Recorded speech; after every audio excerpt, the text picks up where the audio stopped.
doing? Good, I hope. Today I'm just went over to Camp Alpha just to check on things, and I'm walking through my new entrance point. So in one of the early videos, someone had said that you want to have at least one or two more entrance and exit points to use, because you don't want people seeing your regular place being sort of trodden down and obvious that someone's using it as an exit or an entry. So I hadn't bothered, and then recently I went in and I realised actually the person was right. I'm sorry, I can't remember who suggested it, but thank you to you.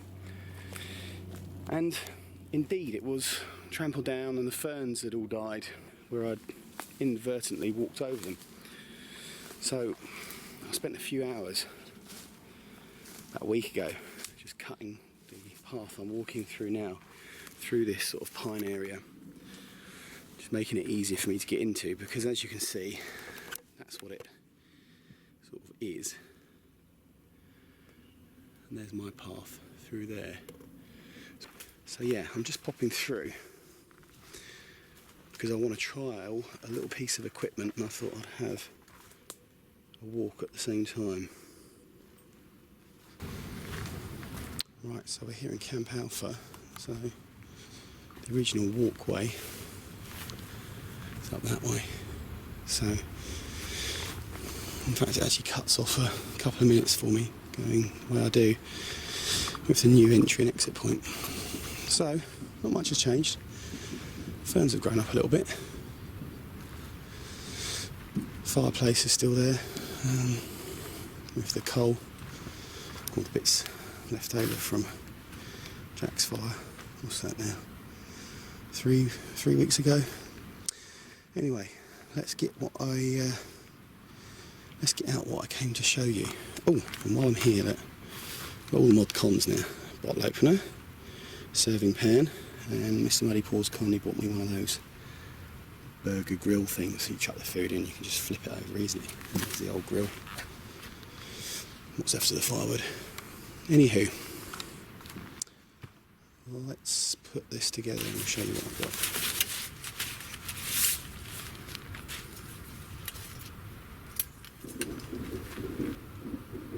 So a few weeks ago I came back from a hiking and wild camping trip in Dartmoor, and it was very apparent there that the stove that I'd chosen to bring with me was just not performing as well as it could have done. And when I compared it to my walking companion, Mr. Muddy Paws' rather fantastic jet boil that had water boiling in a couple of minutes in a fair bit of wind, my little MSR micro rocket, I think it's called, it did the job, but it just took a lot longer. So I looked at replacing, or not replacing, but adding to my collection of about 6 or 7 stoves at the moment with the jet boil. They are quite expensive, and although Muddy was lucky to pick one up, I think he said for £40 or £50, I just couldn't find them for anything less than sort of 60, and I just can't really warrant that. So another mate of mine, Grizzly J, get the name right, Jason. He, I think it was on Instagram or something, he came up with this link to Alpkit, and Alpkit make something called their Brukit, which is exactly what I got. So for 30 quid, I got the Alpkit Brukit. Now, there's no cup on the bottom, like the jet boil, and there's no fancy thing down the side showing you that it's boiling. You have to rely on your eyes and watch the steam come out of the hole, all the water boiling inside. So it's got the same spork holder there. It does come in a bag, which personally I couldn't bear the sound of it rubbing on that material. It was like a really horrible bag, a really cheap, nasty one. But anyway, so this is made by Far Maple. Comes with these jazzy handles and the lid, and inside, okay, that's mine for in a minute. Far Maple also make those, but that doesn't come with it. Inside this is exactly how they send it, with this little cloth or this little bit of paper, which isn't going to last too long for me, but I've got replacement later on for it. So that's what it looks like underneath.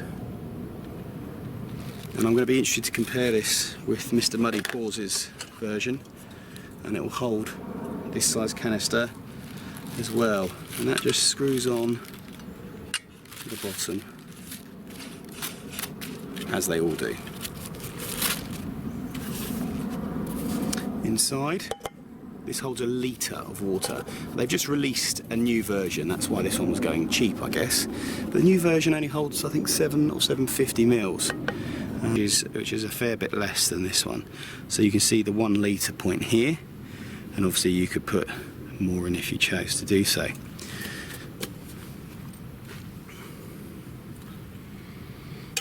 That just sits on like that. So let's see with the tree table from 2QZQ. We'll hold it. It should do. Of course it does. I think it's made by Fire Maple as well. It just sits on the canister and gives it that extra support. I personally don't think it's needed on the little table, the tree table, but why not if you've got it. Now the Brukit, like its copied cousin, Jetboil, and MSR do their kit version of it as well. And so the Highlander, they've also got pretty much the same thing out there. They all have that same tall, ungainly, in my opinion, shape. So it'll be interesting to see how long that thread will last in there with all that weight sat upon it. Anyway, let's have a brew. Let's fill her up and see what we get. Now, rather cleverly, I've forgotten to bring my regular little mug that I use. So I'm going to look a bit at the bell end, more so than normal, by having to drink out of that. Hey, it'll do the job, right? Okay, so you can see there how much water I put in. I do recommend putting the little... I do recommend just popping the lid on. Keep water inside, boil times quicker, yada yada yada.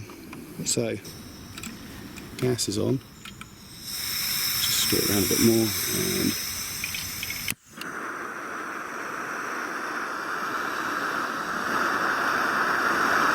this particular gas canister is one that I took away from me in Dartmoor, and it's nearly dead. So it will probably be a bit more oomph for a new one. I've ordered them. They're on the wish list at the moment. Points to note, it does feel like 30 quid's worth of stove. And the Jetboil one, I couldn't feel any heat coming out of these side bits. This one I can. The Alpkit logo is rubbing off a little bit.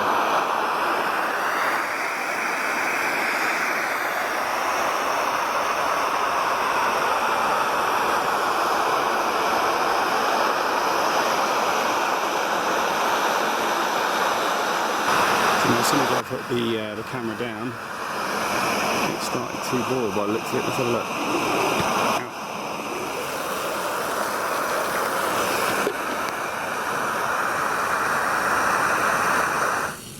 Well and truly. As you know, I forgot my blooming drink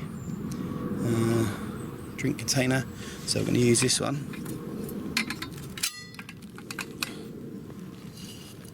That was easy enough. Not sure about that shitty plastic lid, but it will do. It will do. Oh, these are the business, by the way. Yeah.